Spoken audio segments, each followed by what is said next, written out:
شهر رمضان الذي أنزل فيه القرآن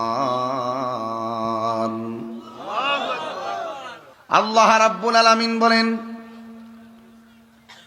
এই রমজান মাসটা এমন একটা মাস, যেই মাসটা হলো কোরআন নাজিলের মাস।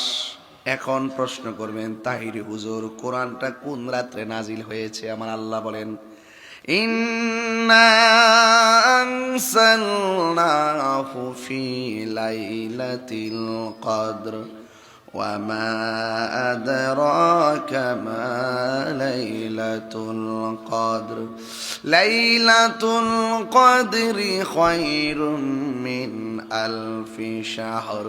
আল্লাহ রাব্বুল আলামিন বলেন, রোজান মাসটা হলো কোরআন নাজিলের মাস। আর আমি আল্লাহ রাব্বুল আলামিন, নিশ্চয় আমি আল্লাহ কোরআনকে নাজিল করেছি রমজান মাসের 26 তারিখ দিবাগত রাত্রে, যে রাত্রকে আমার আল্লাহ লাইলাতুল কদরের রাত বলে দিয়েছে। আল্লাহ রাব্বুল আলামিন বলেন, ওয়া মা আদরাকা মা লাইলাতুল কদর। ও বন্ধু, আপনি জানেননি লাইলাতুল